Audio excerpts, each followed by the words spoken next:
Hello once again, AP Calc AB students. Mr. Record here from Avon High School. We're taking a look at our final video that covers a very challenging topic, 1.5.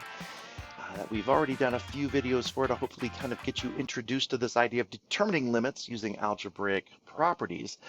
But in this particular video, we're going to expand upon one of the more complicated features of this topic, and that is how to find the limit of composite function given the graphs of each of those individual functions. We first introduced this idea back in example 2's video. You might want to check that out first if you haven't. But we're just going to expand upon that idea, work several more types of limit problems that kind of throw everything in the kitchen sink at you, so to speak, to see if you can get a little bit better acquainted with this. It is a very difficult topic. We want you to be aware of that. And it's unfortunate that it's just, a few topics into the first unit of calculus, but things are going to settle down a little bit and you're going to do great. Let's go ahead and take a look at these. Let's give these a try. So as you can see here, we're given the graphs of f and g, and we are looking at f on the left side, g on the right, and we're asked to find the following function values or limits. Now I want to note that the graph of f is very difficult to see, especially across the video. So I'm going to go ahead and help you a little bit with some of these points if you're having trouble seeing them. So for part A, it's not even a calculus question. You might notice f of g of 4. It's an algebra question. And so what we're going to do is tackle the inside function first. So that would be g of 4. Focus only on him. So we go to the graph of g. We find our 4 up here has a y value of 6. And so g of 4 is 6. Pretty simple.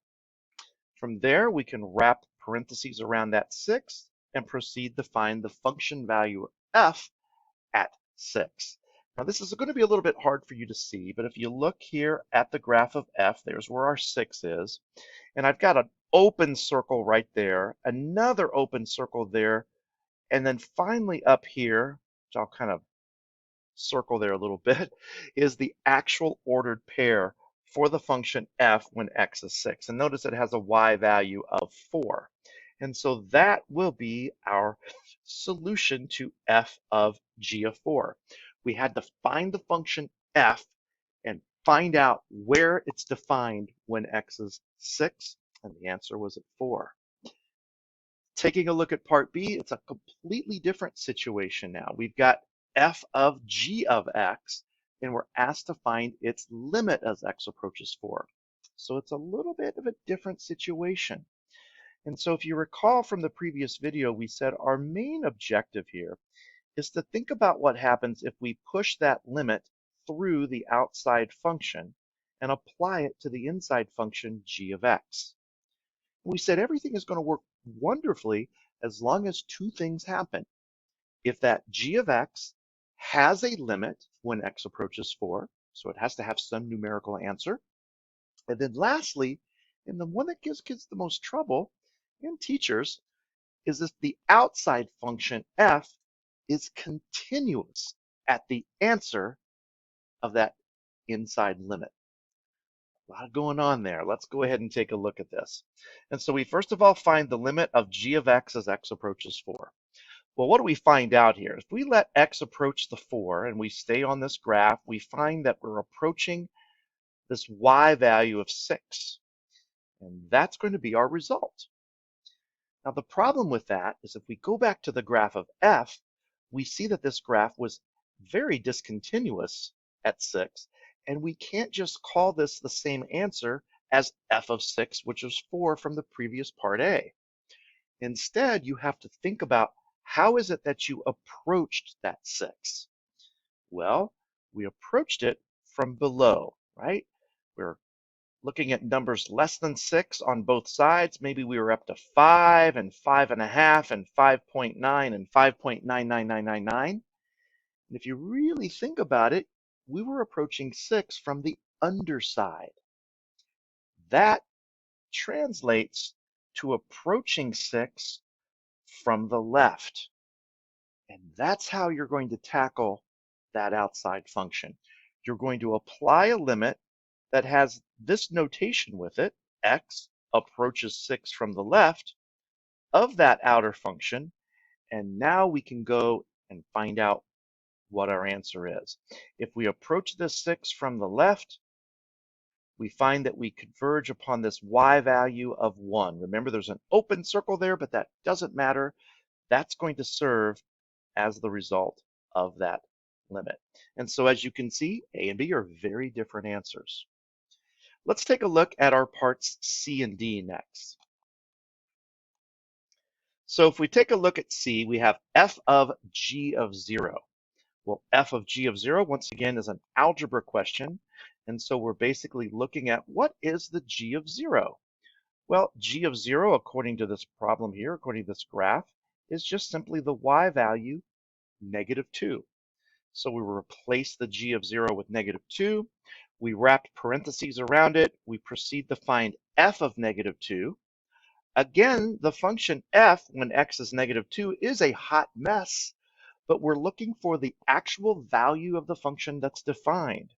Again, I have an open circle up here. I know it's a little hard to see. Another open circle here that's pretty tough to see. But this point right here, it's the ordered pair -2, 1. That's going to be what we're going to use to answer this question, because f of -2 would indeed be a +1. Now, how does part D differ? Finding the limit as x approaches 0 of f of g of x. Again, it's now a limit version of this composite function. Well, we don't do anything differently than we did in part B. We start by pushing that limit through the outside function. So we have the f of the limit of g of x as x approaches 0. Again, we're looking for two conditions. Does that inside limit have a numerical answer? And at that numerical answer, is the outside function going to be continuous? So f of x outside, g of x inside, limit as x approaches 0. Well, on the g graph, we approach 0 kind of from this fashion, and we have a value of -2. But again, we said that the graph of f is very discontinuous at -2. And I know we haven't really had a great discussion about continuity yet in calculus. That's coming up in a few more topics. But for right now, we define continuity as a way that we can sketch a graph without having to lift up our pencil. And man, would we have to lift up our pencil to go through this part of this graph. So we've got a f that's not continuous, so we don't think about landing on this -2. We think about how we approached that -2. So we go back to the g function. We see that we're coming in from the top on both sides, right? And so that's equated to approaching -2 from above. You're going to find yourself at numbers like -1, -1.5, -1.9, -1.99999. And all of those numbers are just larger than -2, which translates into us approaching -2 from the right.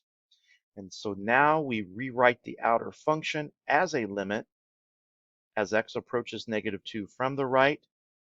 We look at the graph of f of x. We let our meandering point approach -2 from the right side, which puts it up here. And we find that it's going to converge upon that y value right there, which happens to be 3. There's an open circle there at the ordered pair, -2, 3. And that is our result. Hopefully it's starting to make a little bit more sense. I'm going to go ahead and close out the video here, but tune in when we look at our next version of this video. It's a two-part series here, and we're going to take a look at parts E, F, G, and H, which all four are composite functions that are going to raise the bar just a little bit. Be sure to check it out. In the meantime, keep studying your calculus.